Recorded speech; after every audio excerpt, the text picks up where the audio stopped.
continuons à croiser les regards. Maintenant avec Dominique Gillot. Vous avez été présentée tout à l'heure, mais je le rappelle, vous êtes présidente du CNCPH. Recommandations pour sécuriser les parcours, cultiver les compétences. La parole est à vous. Oh là là. Bonjour à tous, merci de votre accueil. C'est un peu compliqué pour moi d'intervenir après le professeur, et puis parce que bon, là, on est monté très haut dans la conception philosophique. Moi, je me situe plutôt dans le pragmatisme. Je suis une responsable politique de très longue date, impliquée dans une démarche de proximité, et c'est cette proximité qui m'a permis de connaître les aspirations des personnes qui vivent avec un handicap, sans méconnaître les difficultés des professionnels qui se sont spécialisés pour leur permettre d'accéder à un ordinaire qui ne leur est pas toujours ouvert. Alors j'ai bien conscience aujourd'hui d'intervenir devant un public de professionnels qui s'interrogent beaucoup face à l'évolution de la politique du handicap, et donc je vais essayer de me prêter à cette discussion et éventuellement à faire quelques provocations. Alors, ma conviction, depuis 30 ans, 40 ans que je côtoie les personnes et que j'aspire à les représenter, c'est que les personnes handicapées, parmi les autres, mais les personnes handicapées ont des aptitudes, des potentialités pour participer, des envies de contribuer, des talents et des compétences, quelquefois même qui se sont développés en compensation d'un handicap. Combien de fois avons-nous rencontré des personnes handicapées qui ont développé un talent, une compensation qui serait restée complètement en jachère si la personne n'avait pas été frappée par un handicap, et que nous-mêmes, ordinaires, valides, eh bien, nous laissons en jachère chez nous. Alors, par contre, la politique du handicap en France s'est développée, s'est construite sur la réparation, la compensation, la prise en charge, la protection et donc la spécialisation auquel nous sommes confrontés aujourd'hui, ce qui a donné le système institutionnel que nous connaissons, fruit de l'engagement, du militantisme et de la reconnaissance politique des grandes associations fondatrices, les lois de 75, on les a présentes à l'esprit, suivies de beaucoup d'autres pour améliorer, donner la parole aux personnes elles-mêmes, de plus en plus. La loi de 2005 a prescrit d'ailleurs le respect et l'accessibilité des personnes handicapées à leurs droits fondamentaux. Et aujourd'hui, quand on parle de cette priorité dans le rapport avec les personnes handicapées, on a l'impression qu'on dit des choses complètement nouvelles. Or, c'était déjà inscrit dans la loi de 2005. Donc, cette loi de 2005, cette nécessité de reconnaître les droits des personnes handicapées à tous leurs droits fondamentaux, enfin l'accessibilité à leurs droits fondamentaux, implique que toutes les lois, tous les règlements, toutes les dispositions d'ordre général soient attentifs à la situation des personnes handicapées. Force est de constater aussi que ça n'est pas le cas. On a toujours le volet handicap, ou quelquefois même on n'en a pas. On oublie. On dit « Ah ben non, moi je ne suis pas concerné ». Combien de fois j'ai tapé à la porte de cabinets ministériels pour discuter d'un projet de loi, et on me disait « Ah ben non, ça ne nous concerne pas ». Même encore maintenant, où on a un secrétariat d'État rattaché aux personnes handicapées, directement rattaché au Premier ministre, il y a encore des cabinets ministériels qui disent « Ah ben non, le handicap, c'est pas nous, c'est Sophie Cluzel ». Non, le handicap, c'est tout le gouvernement, c'est toutes les politiques publiques. S'ensuivent donc les débats sur la part de fragilité à prendre en compte pour les personnes handicapées. Là, je vais peut-être vous choquer, mais moi, je considère que les personnes handicapées ne sont pas des personnes fragiles. Ce sont des personnes qui ont des difficultés, ce sont des personnes qui ont des limitations, mais qui développent une énergie et une volonté que bien souvent, nous ne sommes pas capables de nous mobiliser. Donc, le terme de fragilité est un terme péjorant, minorant pour les personnes qui vivent avec un handicap et qui ne permettent pas de reconnaître justement leur potentialité et leurs aptitudes à développer d'autres compétences. On a aussi des débats sur le respect des désirs légitimes d'autonomie des personnes handicapées. Et aussi bien le rapport sur les enjeux et le constat de l'enquête que vous avez menée que l'intervention extrêmement talentueuse du professeur montre bien que la prise en compte de la parole de la personne handicapée elle-même est bien souvent absente de nos réflexions. On parle pour elles, on décide pour elles, on agit pour elles, pour leur bien bien sûr, pour aussi les protéger, pour tout ça, mais quelle est la place de leur parole ? Bon, voilà, ça c'est vraiment un sujet important et je vous renvoie au débat qu'il y a actuellement, qui est en train de naître sur la réforme du code civil qui va interdire aux juges de priver les personnes, les majeurs protégés de l'exercice du droit de vote. Il y a même des personnes handicapées qui disent que c'est pas forcément une bonne chose parce qu'elles sont influençables, mais nous, on n'est pas influençables. C'est pas le rôle d'une campagne politique d'influencer, justement, et de s'attacher des voix, et de convaincre des personnes, y compris avec des procédés qui ne sont pas toujours loyaux. Alors pourquoi écarter les personnes handicapées ? Elles sont dans la même situation que nous. Vous voyez, il faut vraiment toujours remettre les choses en place. Et donc, il faut s'interroger sur les meilleures modalités, les meilleurs systèmes d'accompagnement pour faciliter cette autonomie des personnes qui vivent avec un handicap, cette capacité qu'elles ont à prendre la parole. Et c'est ce que vous disiez, monsieur, il faut leur permettre d'agir. Et ça, c'est extrêmement compliqué.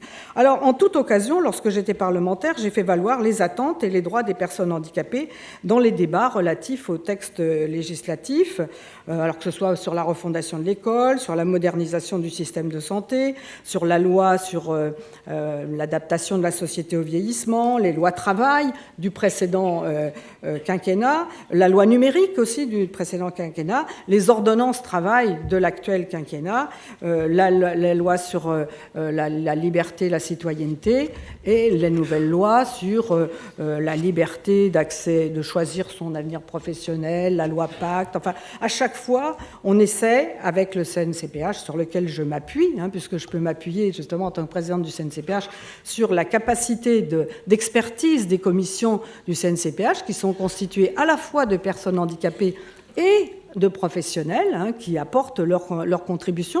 Et souvent, il y a des débats extrêmement vifs entre les intérêts que veulent défendre les professionnels, les spécialistes et les aspirations des personnes handicapées à une meilleure autonomie. Alors, j'ai vraiment fait cette démarche, et puis au moment de la campagne présidentielle, on a eu un candidat au deuxième tour qui s'appelait Emmanuel Macron, qui a consacré les précieuses minutes de sa carte blanche dans le débat du deuxième tour pour parler du handicap.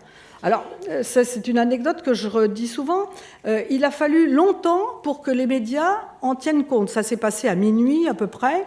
Le lendemain, personne n'a fait commentaire sur cette audace du candidat à parler du handicap à un moment d'extrême tension. Ils ont parlé de la performance négative de son adversaire, mais ça, on n'en a pas parlé. Il a fallu que ce soit les associations qui fassent remonter ce sujet à l'actualité pour que 2 ou 3 jours après, les médias s'interrogent et disent « Ah, il a parlé du handicap ». Alors, ceux qui ont suivi se sont bien rendus compte qu'il a parlé du handicap, il a dit le mot handicap, mais on ne voyait pas trop bien ce que ça pouvait recouvrir, mais n'empêche que c'était le premier à parler de ça publiquement et à une heure normalement de grande écoute. Ensuite, président de la République, il a inscrit ça dans les priorités de son quinquennat et il a désigné une secrétaire d'État aux personnes handicapées directement rattachée au Premier ministre. Donc ça veut dire que là, il y a une volonté politique affirmée qui doit se mettre en œuvre et qui doit alimenter les différentes décisions politiques. Alors, il y a une continuité des conseils interministériels du handicap. Il y en a eu dans le précédent quinquennat, le dernier étant en décembre 2016. Il y en a eu en septembre 2017. Il y en a eu un en octobre 2018. Et on voit bien qu'il y a une continuité dans l'affirmation de cette priorité, de la reconnaissance de la citoyenneté et de l'autodétermination des personnes handicapées, avec des formules qui sont souvent permettre, favoriser. Alors ça, favoriser, c'est un mot que je ne supporte pas parce que dès l'instant que c'est une faveur, c'est que c'est pas un droit. Donc on peut dire faciliter, au bénéfice. Enfin, mais ça, on n'a pas encore réussi, j'ai pas encore réussi à faire changer ce vocabulaire, y compris dans le dernier document du CIH, on retrouve encore à certains endroits favorisé. Bon, voilà. Mais il n'empêche qu'il y a un mouvement qui est en cours et qui fait l'objet effectivement de ce colloque aujourd'hui.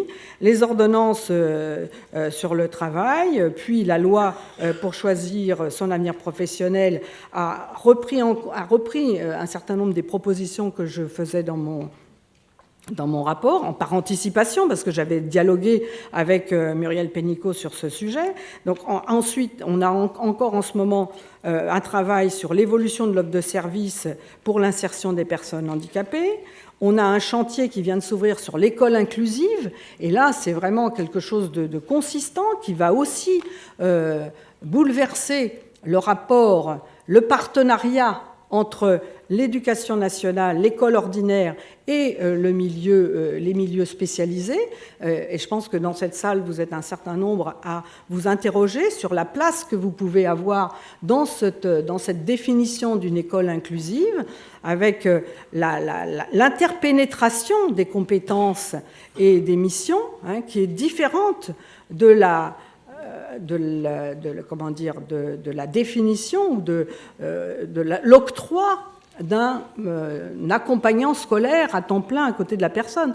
Tout à l'heure, vous disiez que le tuteur dans l'emploi n'était pas bénéfique à l'inclusion, à l'intégration de la personne, parce qu'elle fait écran, parce qu'on ne sait pas trop, mais c'est pareil dans l'école. Quand vous avez un élève qui est continuellement accompagné par un assistant scolaire, eh bien, ça ne favorise pas son autonomie, ça ne favorise pas son échange avec les autres et la fertilisation du milieu dans lequel il évolue, de même que les compétences de l'accompagnant scolaire, de l'AVS ou de la ESH, puisque maintenant on va dire accompagnant scolaire, mais ce sont ces deux termes-là qui précédaient, n'a d'influence sur le travail d'équipe pédagogique, de l'équipe éducative, puisqu'il est affecté à un enfant au lieu d'être affecté dans une équipe pédagogique.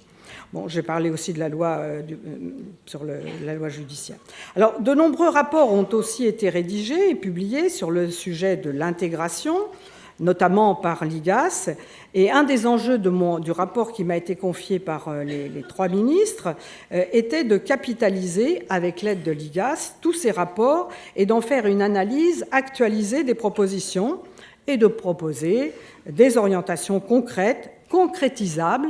Et moi, je me suis placée du point de vue des personnes plutôt que du point de vue des systèmes et des dispositifs. Ce qui m'a valu quelques échanges un peu difficiles avec les IGAS qui m'accompagnaient, parce qu'on n'était pas tout à fait sur le même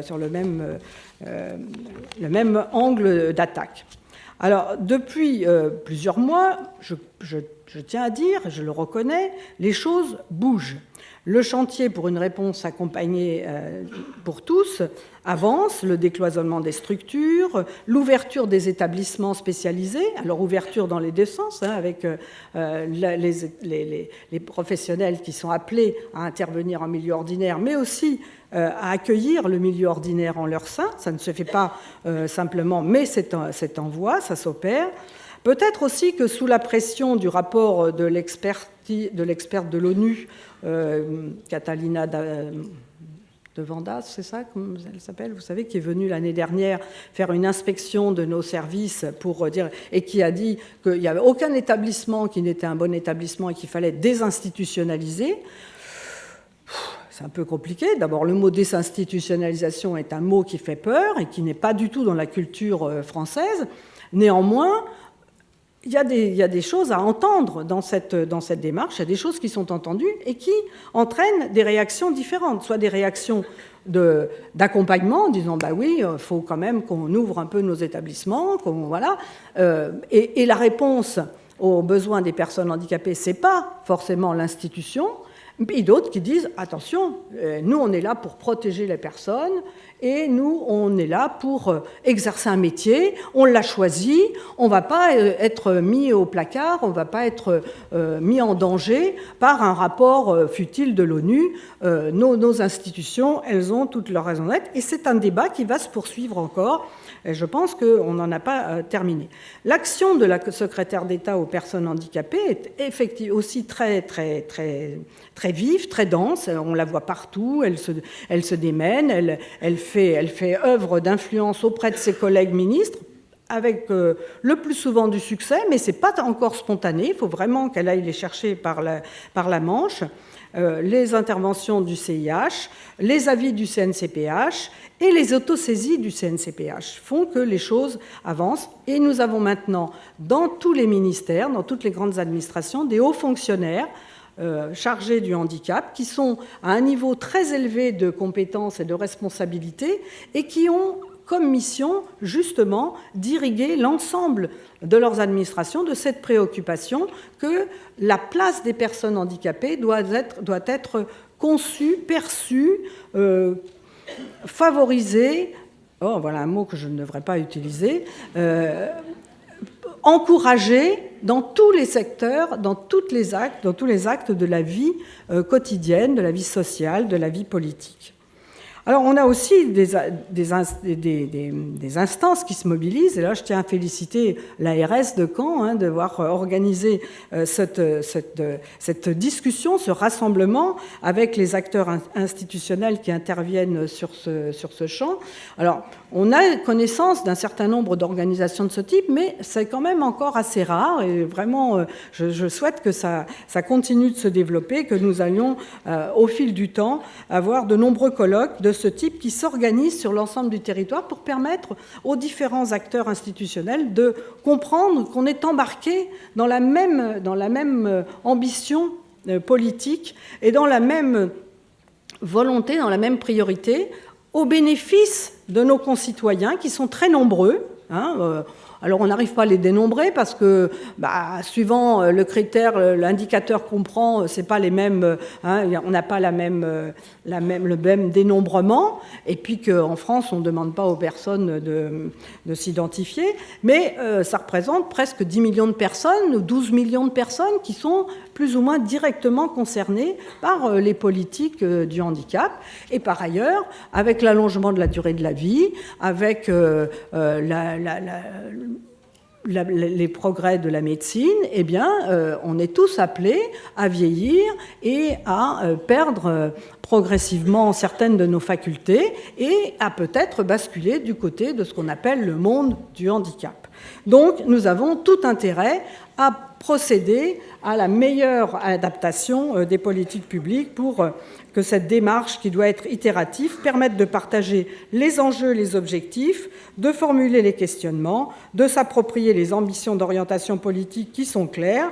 C'est une démarche, je répète, qui doit être itérative, qui va permettre de faire évoluer la culture du handicap, comme vous le disiez tout à l'heure. C'est une culture à construire ensemble et à partager et d'engager le virage inclusif. Alors j'en viens à mon rapport, réalisé grâce à mon expérience, je vous le disais, et puis à ma place de présidente du CNCPH, grâce aussi à la mobilisation des acteurs du secteur associatif, avec aussi bien privé que public, qui m'ont fait confiance et qui m'ont fait part de leurs expériences, qui ne sont pas toujours des expériences normées, comme ça a été dit à plusieurs reprises. Qui m'ont fait part aussi des attentes des personnes ayant des besoins spécifiques pour épanouir leurs aptitudes et participer, alors que ce soit en termes de scolarisation, de formation, d'accompagnement, de prévention de la désinsertion professionnelle, d'implication des employeurs. Alors il y a eu des échanges d'idées, de griefs aussi, beaucoup de griefs, et puis la formulation d'aspirations pour construire une société plus inclusive avec les personnes elles-mêmes Il n'est pas question de faire des choses aujourd'hui sans les personnes. Et d'ailleurs, une des phrases de Charles Gardou est souvent reprise à la fois par les personnes handicapées, mais par les responsables politiques, c'est « rien pour nous sans nous ». Et donc, les personnes avec handicap revendiquent vraiment d'être là. J'ai entendu des phrases très, très dures, notamment dire « stop aux bonnes intentions charitables qui dégoulinent des textes de bonnes intentions ». C'est vrai que souvent, quand on parle du handicap, on a le cœur sur la main, on a envie de faire bien pour les autres et tout ça, mais les personnes handicapées, je vous le dis, elles ne veulent plus de ça, ça leur hérisse le poil et ça ne correspond pas à leur dignité. Les personnes qui vivent avec un handicap revendiquent légitimement de pouvoir agir, d'exercer le libre choix de leur projet de vie, l'autodétermination de leur parcours vers une autonomie la plus grande possible, voire une indépendance librement assumée, qui, aux yeux de certains spécialistes, peut être dangereuse. Lâcher, je l'ai lu tout à l'heure dans votre rapport, lâcher une personne vers le milieu ordinaire, ça peut présenter des dangers, ça présente des risques auxquels les professionnels qui sont en charge de cette protection ne sont pas toujours prêts. Et en même temps, ils ont peur aussi des responsabilités légales qui pourraient leur être impliquées. On a aussi ce facteur-là qui doit... Mais enfin, les personnes veulent être des sujets de droit et plus des objets de soins. Ils ne veulent plus être chosifiés. Et cette revendication, il faut l'entendre aujourd'hui. Elle peut s'exprimer quelquefois violemment, et choquer les professionnels qui agissent avec conviction, avec professionnalisme, enfin avec toute leur ambition professionnelle, et qui peuvent se sentir désorientés, voire déjugés. Et j'en reviens à votre rapport qui disait bien des choses sur ce thème-là. Alors, CIH après CIH, la volonté politique affirme une priorité, faciliter l'accès et le maintien dans l'emploi des personnes handicapées en milieu ordinaire. Des moyens significatifs sont en œuvre. La politique du handicap aujourd'hui en France, elle n'est pas, c'est pas rien. Ça représente près de 50 milliards d'euros dans le budget de l'État, donc c'est pas rien. Sur le plan juridique, l'obligation d'emploi des travailleurs handicapés qui s'impose aux entreprises aujourd'hui de toute taille a été maintenue dans la loi Pénicaud, et y compris pour les entreprises de moins de 20 salariés. Le principe de non-discrimination des entreprises renforcé du chantier de suppression des OCAP. Vous avez entendu qu'il ne va plus y avoir comment ça s'appelle, les métiers réservés, interdits à des personnes handicapées, qui permettaient aux entreprises d'être exonérées de cette obligation. Bon, la ministre a donné un délai d'1 an pour que le dialogue social puisse supprimer cette liste. Donc ça veut dire qu'on ne doit considérer qu'aucun métier n'est interdit aux personnes avec handicap. Et ça, c'est une attitude qu'il faut avoir aussi dans l'école, dans la culture, dans la formation. J'y reviendrai tout à l'heure. Aujourd'hui, s'ajoute l'obligation d'aménagement raisonnable du poste de travail pour les employeurs. Ça, c'est un article de la Convention internationale du droit des personnes handicapées qui commence à être exalté et soutenu par le défenseur des droits, qui a fait un rapport extrêmement intéressant là-dessus, et ce qui fait qu'aujourd'hui le défenseur des droits voit les saisines qui sont portées à sa connaissance pour discrimination à l'emploi passer au premier rang des discriminations qu'il a à traiter. De multiples réseaux d'acteurs institutionnels sont mobilisés et s'organisent, ce qui représente des enjeux financiers conséquents. Et aux acteurs de droit commun des politiques de l'emploi et de la formation professionnelle, que sont la GFIP, le FIPHP, les services publics de l'emploi, les KEOPS, missions locales et autres, s'ajoutent les acteurs spécifiques du médico-social, les ESAT, les établissements de réadaptation professionnelle, CPO, CRP, enfin vous les connaissez tous par cœur, je pense que vous êtes là. Il y a aussi des prestataires internes, ça fait quand même un éventail extrêmement important de gens dont c'est le métier de s'occuper des personnes handicapées vers l'emploi, vers la formation et vers l'emploi. Alors ceci a été conçu, complété, amendé, spécifié au fil des temps, et ça constitue des offres de services, des parcours particulièrement éclatés, mal lisibles pour les personnes, et avec toujours un taux d'inactivité très important, puisqu'il y a 57% de personnes handicapées inactives, elles sont à un taux de chômage de plus de 19%. Les personnes handicapées sont bien plus élevées dans ces cadres, dans les trappes à pauvreté et à exclusion que la population générale. Les demandeurs d'emploi handicapés sont nettement plus âgés, plus de 50 ans. Alors, est-ce que c'est à cause de l'usure? Est-ce que c'est parce que le travail, aujourd'hui, continue de fabriquer des inaptitudes? J'y reviendrai tout à l'heure. Et elles sont moins qualifiées. Est-ce parce qu'on ne leur a pas donné la possibilité d'un parcours professionnel épanouissant? Est-ce que parce qu'une personne handicapée employée dans une entreprise, c'est déjà bien qu'elle y soit, donc on l'oublie tranquillement dans son coin, et puis on ne lui propose aucun... Même si, faisant preuve d'autodétermination, la personne dit aujourd'hui j'ai décidé de faire ça, il n'y en a quand même pas beaucoup, donc voilà. Et les personnes en activité sont souvent, les personnes handicapées en activité sont souvent sous-employées et ne se sentent pas reconnues parce qu'elles ne sont pas reconnues. Alors, les questions que je me suis posées, elles sont de deux ordres. La première, sur la manière dont les moyens et les offres de services, tant de droit commun que spécifiques, sont employés aujourd'hui, et comment ces interventions s'articulent dans le parcours professionnel des personnes handicapées. Alors, le constat, je reviens dessus, grande complexité, écheveau des institutions et des dispositifs très opaques, source de découragement, d'inéquité, voire de discrimination dans l'accès aux droits des personnes handicapées qui veulent travailler. Alors, je parle bien de celles qui veulent et qui peuvent, mais il y a aussi celles qui voudraient et qui ne peuvent pas, pour qui il faut aussi permettre d'accéder à une forme de reconnaissance professionnelle. Un sentiment de dépossession des choix d'orientation. Peu de personnes peuvent définir et obtenir ce qu'elles souhaitent.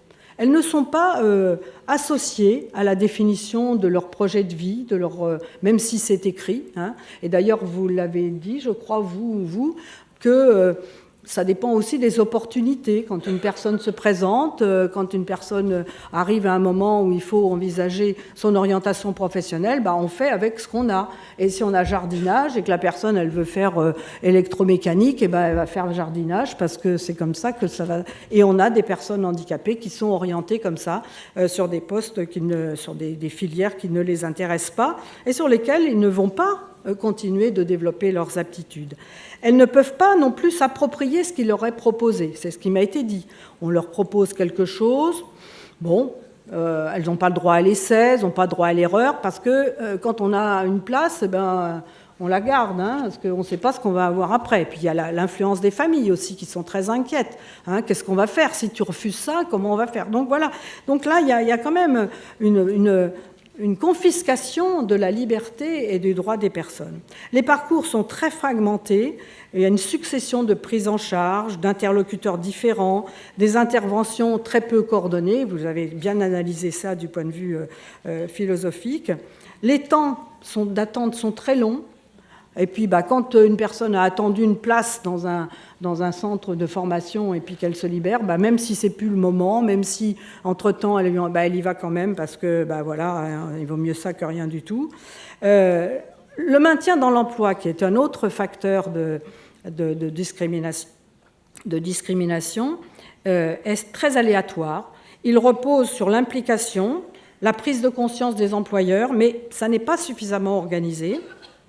Les arrêts de travail conduisent à un isolement, à un éloignement durable et définitif du travail qui se solde souvent par un licenciement et une impossibilité de reconversion, donc le chômage.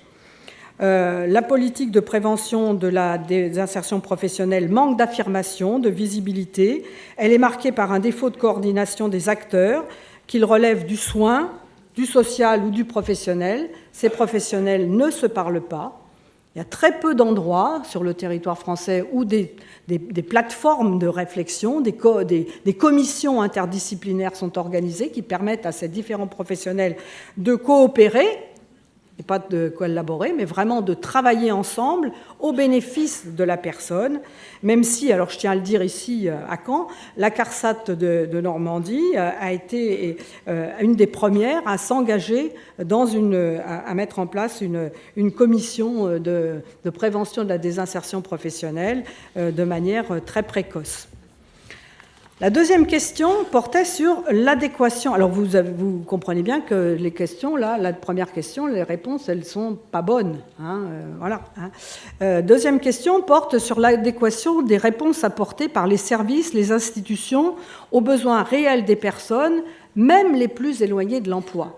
Parce que ça aussi, c'est quelque chose que j'ai découvert dans mon parcours, c'est que des personnes qui paraissent très éloignées de l'emploi, des personnes sévèrement handicapées, eh bien, ont des aptitudes à l'emploi et ont envie de travailler, ont envie d'avoir une existence professionnelle. Alors, pas forcément à plein temps, parce qu'il y a le facteur de fatigabilité, il y a le temps pour les soins, tout ça, mais le besoin d'être utile et de contribuer à la bonne marche de la société est très très fort, y compris chez ces personnes-là, peut-être même quelquefois plus que certains autres. Les demandes, les sollicitations portent toujours sur la création. Alors, dans le domaine des offres d'emploi, des offres de services et tout ça, les demandes, les sollicitations portent toujours sur la création de nouveaux services, sur l'augmentation des moyens, rarement sur la remodélisation et une amélioration de la qualité de la situation inclusive des personnes. Même lorsque les personnes handicapées sont en emploi, nous sommes encore loin des cibles pourtant effectifs. Et la qualité des emplois est très variable. La diversité des accompagnements mis en œuvre ne garantit pas l'égalité d'accès des personnes handicapées à l'emploi, ni la réussite du parcours, ni la stabilité dans l'emploi des bénéficiaires. Moi, j'ai des personnes handicapées qui m'ont dit qu'elles avaient l'impression d'être dans une loterie, Quelquefois, on gagne le bon couloir et hop, là, ça se passe bien. Et puis, si on n'est pas dans le bon couloir, le parcours d'insertion, il peut durer 2 ans, 3 ans, aboutir à rien du tout après plusieurs stages de formation, et c'est vraiment très, très décourageant. Les liens entre l'AGEFIP et les services publics de l'emploi sont très ténus. Alors, je sais, quand je suis arrivée tout à l'heure, il y avait quelqu'un de l'AGEFIP qui intervenait. Moi, je suis... je ne vais pas dire très critique, mais je suis très stimulante pour l'AGEFIP. Je pense que l'AGEFIP n'est pas une institution dans l'institution. C'est un fonds qui a été créé pour favoriser l'insertion des personnes handicapées. Ce n'est pas à elle de définir sa propre politique. Bon, voilà. Merci. Je vois qu'il y en a un qui écoute. Mais c'est vrai, quand on entend dire que Pôle emploi ne connaît pas, que les conventions ne couvrent pas toutes les compétences, enfin bon, là, il y a vraiment quelque chose à revoir dans un sens de simplification, une meilleure lisibilité, parce que tout ça est aussi variable aussi suivant les départements, les conventions, les pratiques, les personnes elles-mêmes. Il y a des personnes qui savent travailler ensemble, qui savent aller chercher le professionnel dans l'institution voisine pour régler un problème, pour trouver une solution. Puis il y en a d'autres qui disent c'est pas mon boulot, moi je ne vais pas aller voilà. Donc on a des rigidités comme ça qui tiennent aussi au règlement, aux conventions, aux pratiques et aux personnes. L'accès à l'emploi dans des conditions de droit commun en milieu ordinaire de travail n'est pas la règle, et c'est d'ailleurs pour ça que Muriel Pénicaud, dans la loi qu'elle vient de faire passer, a introduit un certain nombre d'obligations qui vont se mettre en œuvre. Alors d'ailleurs, au CNCPH, on commence à examiner les décrets de mise en œuvre de ces obligations. Nous avons, la semaine dernière, examiné le décret sur l'évolution, la modernisation des entreprises adaptées et des ESAT pour que ces institutions exercent leur rôle de passerelle entre le milieu protégé et le milieu ordinaire, et donc c'est sous condition, il va y avoir des moyens supplémentaires, mais c'est sous condition, donc nous allons voir comment ça va se faire. Alors, trop d'employeurs et malheureusement d'orientateurs ont une mauvaise représentation du handicap, une représentation fausse, une méconnaissance des possibilités d'adaptation des postes de travail et une méconnaissance des capacités d'adaptation des personnes handicapées. L'accompagnement des employeurs est encore insuffisant. Certains, après avoir optimisé les déclarations des bénéficiaires d'obligations de l'emploi des travailleurs handicapés et autres recours à des contrats qui leur donnent des unités bénéficiaires, eh bien, préfèrent encore payer la contribution. Il y aurait, semble-t-il, un point d'équilibre entre je recrute et je paye, et comme ça, la ligne de crête est bien suivie. Donc ça, il faut aussi y mettre fin. Les acteurs institutionnels de droit commun de l'emploi, de la formation professionnelle, du maintien dans l'emploi ne sont pas outillés, formés ni adaptés. Donc ça a été dit ce matin dans le rendu de l'enquête que vous avez faite, à la prise en compte du handicap dans leur mission. Encore trop souvent, ils considèrent que ce n'est pas leur rôle. Et le diagnostic présente aussi les inaptitudes. Enfin, la réflexion de ces professionnels-là porte plus sur l'inaptitude, l'incapacité de la personne handicapée plutôt que sur son potentiel, son désir d'agir, son désir de faire. Bon. Les préjugés persistent sur l'incapacité des personnes handicapées.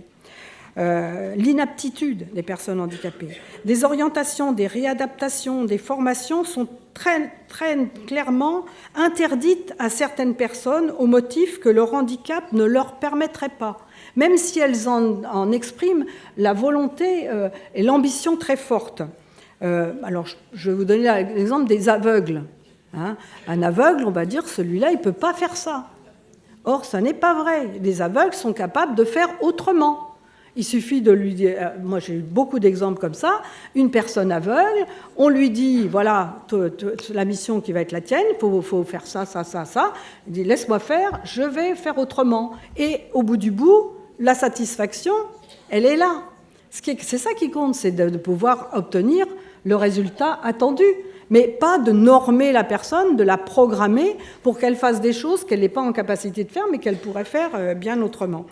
Et les dyspraxiques, les dysphoniques, enfin tous les dys qui développent des stratégies de contournement absolument extraordinaires, ces gens-là ne disent pas quand ils sont en situation de recrutement qu'ils ont un trouble de cette nature, parce que sinon ils ne vont pas être recrutés. Donc après, ils développent des tas de stratégies, et si l'employeur, si le manager était en capacité de comprendre et de dialoguer avec la personne sur ces stratégies, nous pensons que ça permettrait d'améliorer et la qualité de vie au travail de tous les salariés et la productivité de l'entreprise, parce que je vous assure que ces gens-là, quand je reviens à ce que je disais tout à l'heure, ils ne sont pas fragiles, ils sont costauds pour développer.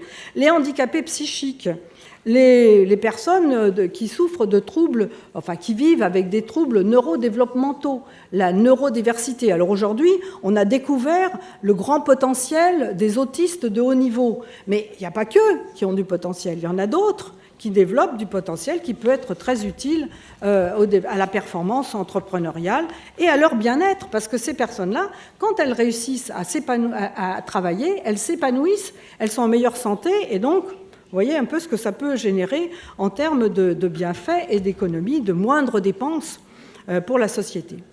Alors cette méconnaissance des facultés d'adaptation, ça induit à privilégier des orientations spécialisées qui font fi des aspirations de la personne.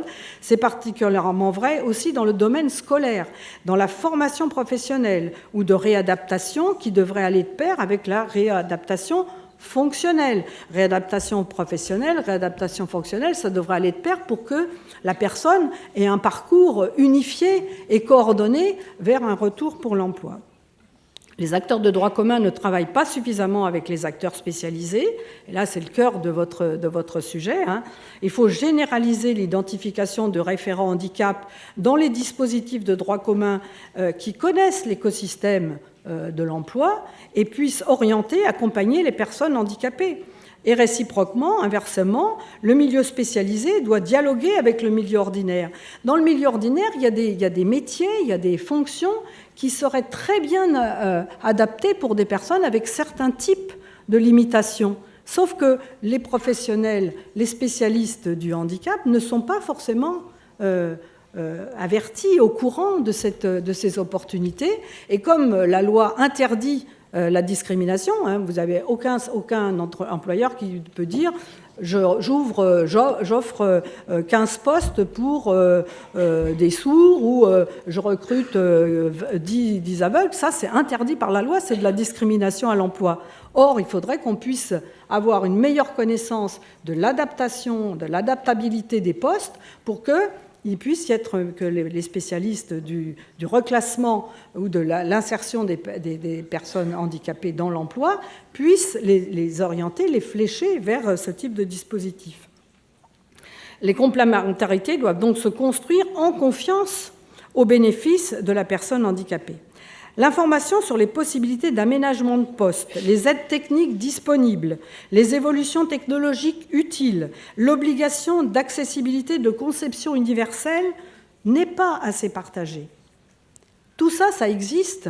Alors, progressivement, il y a des personnes qui le font valoir, mais ça devrait être naturel. Et les évolutions technologiques, elles sont rapides et elles sont tout à fait au bénéfice du dépassement du handicap, pour autant qu'on sache les utiliser et les proposer aux personnes qui en ont besoin. Je reviens sur les personnes sévèrement handicapées, qui ont besoin d'accompagnement et d'aide technique humaine renforcée. Elles ne sont pas jugées aptes à travailler. Quand elles le font, au prix d'un effort considérable, eh bien, elles sont victimes des services d'accompagnement. Je le dis très clairement, j'ai au CNCPH 2 personnes en fauteuil roulant électrique avec assistance respiratoire qui ont des responsabilités professionnelles, qui sont reconnues dans leur milieu professionnel et qui ratent des rendez-vous professionnels à cause des services d'accompagnement qui ne veulent pas, qui ne peuvent pas adapter leurs horaires et leurs pratiques aux exigences de leurs clients. C'est terrible.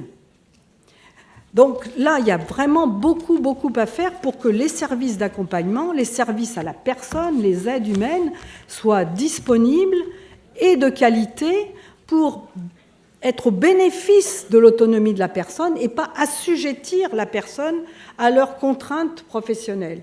Alors je ne méconnais pas les contraintes des services d'accompagnement. Néanmoins, ces services n'existent que parce qu'il y a des personnes à accompagner. Donc, il faudrait peut-être remettre les choses à l'endroit et que le service s'adapte aux besoins de la personne et à son besoin d'autonomie. Ils sont là pour favoriser l'autonomie, pas pour assujettir et prendre la personne en otage. Alors, face à ces constats, il est indispensable, pour faciliter et sécuriser les parcours, d'assurer la plus grande efficacité, de simplifier, de réduire les délais, d'éviter les ruptures de parcours, facteurs d'inaccessibilité, le chaînage des interventions dès le plus jeune âge ou à l'entrée de la vie avec un handicap, parce que tous les handicaps ne sont pas innés, il y a 80% des handicaps qui sont acquis, donc il y a un moment où on rentre dans la situation d'une personne qui vit avec un handicap, et l'intervention doit être la plus précoce possible. Comme pour le petit enfant chez qui on a diagnostiqué un handicap, il faut que l'intervention soit la plus précoce possible pour éviter les ruptures, éviter les passages critiques. Alors je dis dans l'école, dans l'insertion professionnelle, à l'annonce du handicap, au constat des arrêts de travail, des arrêts de maladie récurrents, avant la rupture. Quand on sent que la personne est en train de perdre pied, qu'il y a des arrêts de travail récurrents liés à la fatigue, à la douleur, à l'incapacité d'exercer sa mission, il faudra intervenir là rapidement pour pouvoir permettre à la personne de se réorienter, d'avoir des procédures de réorientation précoce pour éviter la rupture et le licenciement pour inaptitude, incapacité professionnelle. Il faut développer des accompagnements étroitement coordonnés pour ne pas faire reposer cette coordination nécessaire, indispensable, sur la personne et qui bénéficie à certaines personnes qui sont bien entourées ou qui ont la chance ou qui ont tiré le bon numéro, parce qu'il y en a beaucoup d'autres qui ne bénéficient pas et qui sont complètement exclus malgré les politiques d'accompagnement qui sont mises en place et qui sont financées. Alors je reviens toujours à l'identification d'un référent de parcours qui puisse suivre la personne, y compris dans l'emploi, le temps nécessaire. Quelquefois, on a des processus, notamment dans l'emploi accompagné, qui préparent la personne, orientation, formation, préparation à l'emploi, puis à la porte de l'entreprise, l'accompagnement s'arrête. Or, l'accompagnement est utile à la personne pour la réconforter, pour la rassurer, mais elle est utile aussi au collectif de travail, qui verrait moins arriver une personne handicapée comme un boulet dans son équipe, en se disant, bon ben voilà, on va avoir un handicapé, donc tout le boulot, ça va être pour nous. Ça se dit beaucoup dans le milieu ordinaire. Ou pour l'employeur qui se dit, mais comment je vais gérer cette personne, je ne sais pas faire, voilà. Donc on essaye une fois pour faire plaisir à l'association, pour faire plaisir au service qui a fait le lobbying, et puis on ne recommence pas parce que ça peut être trop compliqué. Mais il y a des belles réussites quand même. Là, je ne vous parle que des choses qui... Voilà. Oui, il y a des belles réussites, oui. C'est d'ailleurs ce qui me permet d'être aussi critique avec ce qui ne marche pas, parce que je sais qu'il y a des possibilités de réussite et de partenariat utiles à la fois pour la personne, mais aussi pour la performance entrepreneuriale. Alors, il faut agir précocement, je l'ai dit tout à l'heure, aussi bien en termes de repérage et de dépistage. On a vu la stratégie pour l'autisme et les troubles neurodéveloppementaux qui met vraiment un focus très fort sur le repérage et le dépistage précoce pour des prises en charge précoces. L'école... Bon, c'est en train de se travailler avec le grand chantier sur l'école inclusive qui a été lancé il y a 3 semaines au sein du CNCPH. En matière de maintien dans l'emploi, la précocité des interventions est déterminante en direction des salariés malades ou handicapés. C'est la prévention de la désinsertion professionnelle. J'ai déjà dû dire 3 fois ce mot-là. C'est quelque chose qui me tient bien à cœur. L'employeur doit protéger la santé physique, mentale de ses salariés dans une visée de prévention et de maintien dans l'emploi. Il doit aussi appliquer les préconisations de mesures individuelles d'aménagement de poste émises par le médecin du travail. Là, on a le problème de la connaissance actualisée des métiers, je reviens à ce que je disais tout à l'heure, d'écoute et de bonne volonté du collectif de travail. Il faut éviter à tout prix, me semble-t-il, l'avis d'inaptitude au poste et l'obligation qui va devenir impossible de reclassement, qui sera suivi de licenciement. Il faut promouvoir l'obligation d'aménagement raisonnable des postes, sous réserve que les charges consécutives ne soient pas disproportionnées. Et cette obligation qui concerne les travailleurs handicapés, élargie à l'attention de tous les salariés, pourra permettre une meilleure qualité de vie au travail et d'avoir une prévention primaire, secondaire de la désinsertion professionnelle. Je vais finir. Voilà. Donc moi, je préconise là la mise en place de commissions pluridisciplinaires de prévention de la désinsertion professionnelle pour maintien dans l'emploi et des procédures précoces de réadaptation dès les premiers signes d'alerte qui permettraient d'éviter de nombreux licenciements qui fabriquent des chômeurs handicapés et qui alimentent le nombre de chômeurs handicapés. Rendez-vous compte, il y avait 132 000 travailleurs handicapés au chômage en 92, il y en a 512 000 ou 15 000 aujourd'hui. Donc, malgré l'amélioration de l'obligation d'emploi des travailleurs handicapés, il y a toujours un renouvellement du stock. Donc il faut sécuriser les parcours dès l'école, dans la formation, dans l'entreprise, dans l'orientation, dans la vie quotidienne. Et face à ces constats, à ces objectifs d'inclusion, il est indispensable d'interroger les systèmes et de les rendre accessibles, lisibles, compréhensibles et efficients. Et je vous le disais, il y a de nombreux chantiers qui sont en cours. Le dernier CIH a vraiment induit des orientations très fortes qui vont se mettre à l'œuvre très rapidement, puisque je vous dis, on commence déjà à avoir les décrets d'application. Et ça s'est dit à plusieurs reprises ce matin, le manque constaté de l'efficience des politiques d'accès ou de maintien dans l'emploi des personnes handicapées est lié à un manque de connaissances et à un manque de coordination entre les différents secteurs professionnels. Manque de connaissances des besoins directement liés à la situation du handicap constaté et un manque de considération du désir et des ambitions de la personne handicapée qui sont cause d'aléas, d'erreurs, d'orientation, de déperdition de moyens, mais qui sont aussi, quand elles sont surmontées, facteurs de belles réussites et facteurs d'espoir sur la manière dont une société inclusive peut se construire pour améliorer et partager la fréquentation des personnes qui vivent avec un handicap, qui sont un apport considérable par l'expertise qu'elles apportent elles-mêmes, le développement de la pair-aidance, la pair-stimulation, l'expertise d'usage, la reconnaissance du tiers secteur associatif qui est vecteur d'innovation, d'accompagnement efficace au plus près des besoins des personnes handicapées. C'est un des piliers de la construction de cette société inclusive. Et là, je m'adresse aux responsables ARS qui formulent les projets, les appels à projets. Il y a besoin, là, me semble-t-il, d'un assouplissement des règles avec une possibilité une clause de revoyure à 2 ans ou 3 ans pour vérifier que les objectifs annoncés dans le projet retenu sont bien tenus et que l'argent public n'est pas dépensé inutilement. Et ça réclame donc plus de souplesse réglementaire, une simplification administrative, mais sans réduction des droits, pour fixer des objectifs et évaluer le niveau d'attente.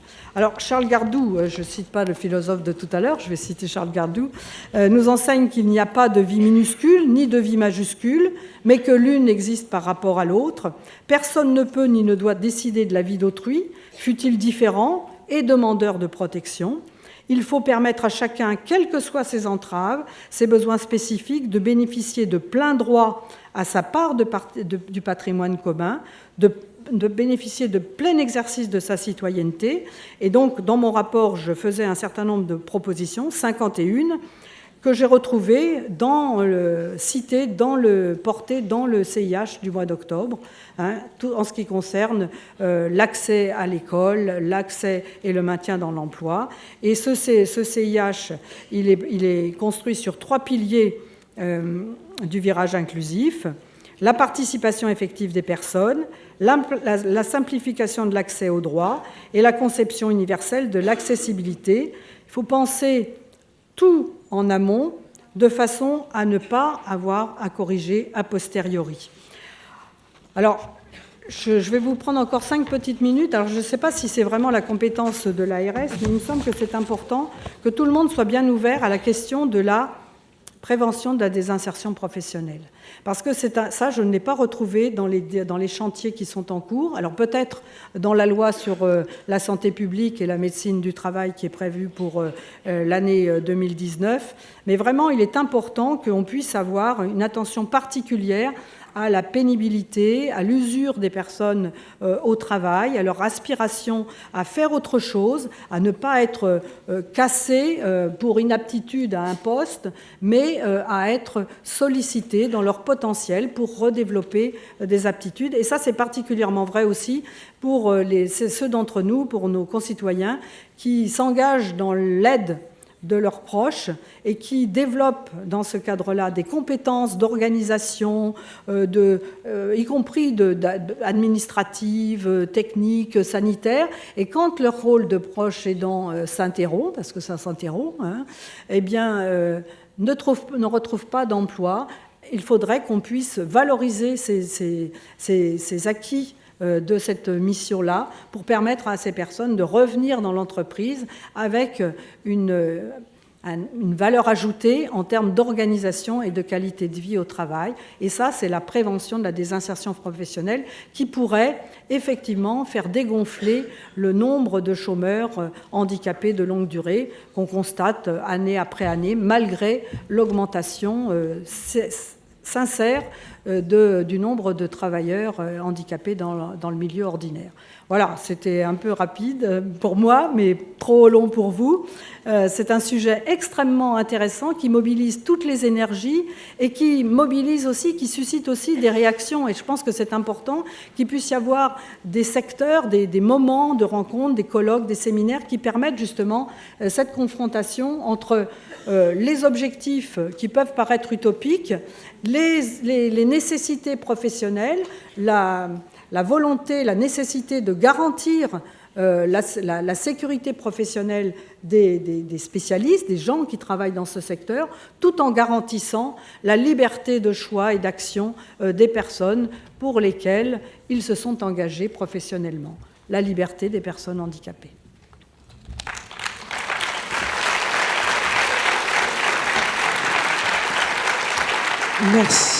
Merci à vous, Dominique Gillot. Alors, vous l'avez dit, vous avez largement pointé des choses, des pistes d'amélioration, des enjeux d'amélioration. Il y a aussi de belles initiatives, vous l'avez évoqué. Oui. Cet après-midi, on en parlera largement parce que ici, en région Normandie, une dynamique vertueuse est à l'œuvre. Néanmoins, il nous reste quelques instants pour prendre des questions. Donc, n'hésitez pas à vous signaler en levant la main, tout simplement. Alors moi j'ai une question, Dominique Gillot. Vous avez rappelé que ce rapport, c'est 51 propositions qui ont été reprises par le dernier comité interministériel pour le handicap, une partie.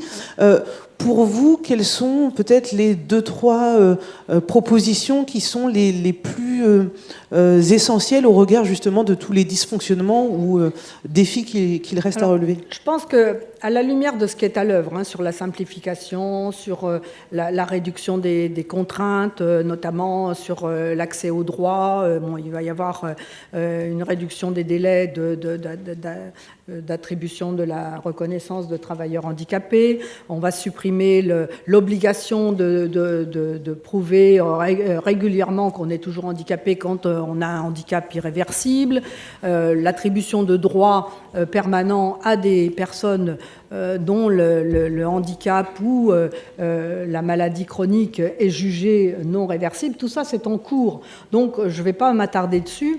Par contre, je pense que tout ce qui concerne la reconnaissance de la personne handicapée dans ses aptitudes, dans son potentiel, dans son ambition et aussi dans son droit à se tromper. C'est-à-dire qu'une personne avec un handicap, elle peut très bien avoir envie de faire, je sais pas moi, hôtesse de l'air ou pilote d'aviation, c'est pas possible, mais ne pas briser son rêve tout de suite. Oui, je vois que vous faites la moue, il peut y avoir des dérives, des déviations, des dérivations à ce projet.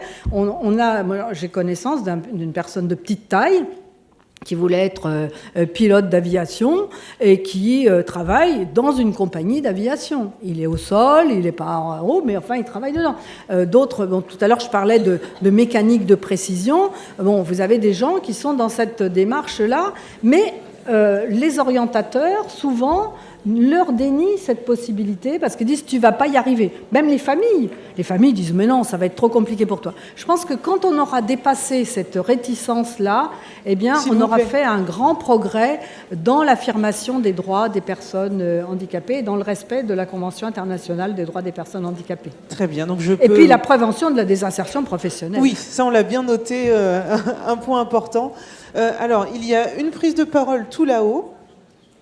Alors, je vous laisse vous présenter et vous formuler votre remarque ou question de façon concise. Merci.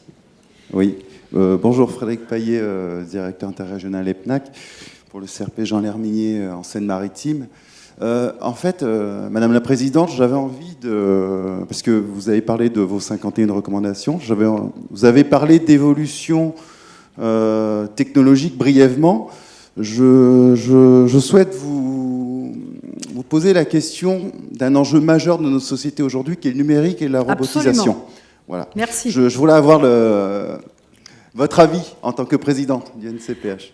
Nous, en tant que parlementaire, j'ai agi pour, j'ai agi pour l'accessibilité totale, que les sites internet, les intranets. Alors c'est passé pour les services publics, mais ça n'est pas encore admis pour le service privé. La fabrication des produits numériques devrait être natif accessible. C'est possible. Les iPhones que nous avons dans nos sacs pour un certain nombre d'entre nous sont accessibles à tout type de handicap dès la conception. Donc ça n'est pas une impossibilité technique, ni même financière, c'est une restriction de l'esprit. Donc il faut absolument qu'on avance dans ce sens et que dès la conception des matériels, des produits numériques, digitaux, informatiques et tout, on ait la préoccupation de cette accessibilité de conception universelle. Alors la loi pour une république numérique a amorcé le système.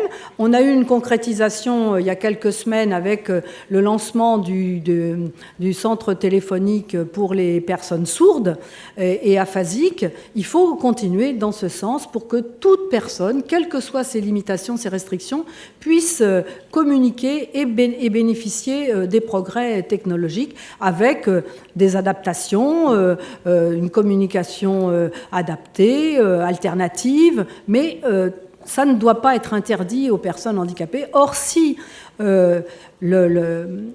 la numérisation de la République, comme c'est le projet du gouvernement, continue comme elle est engagée, eh bien, on risque d'avoir au moins 30% de la population qui soit exclue des services numériques. Donc c'est un vrai combat qui concerne à la fois les personnes handicapées, mais aussi les personnes qui, pour des raisons ou une autre, pour une raison ou une autre, sont moins habiles que les autres avec les outils numériques. Merci. Merci à vous. Eh bien, merci Dominique Gillot. Et je peux vous assurer que là aussi, vos propos ils permettront aussi de réinjecter de la discussion dans les échanges de cet après-midi. Merci de m'avoir invité. Il est temps maintenant... oui, vous pouvez l'applaudir une nouvelle fois.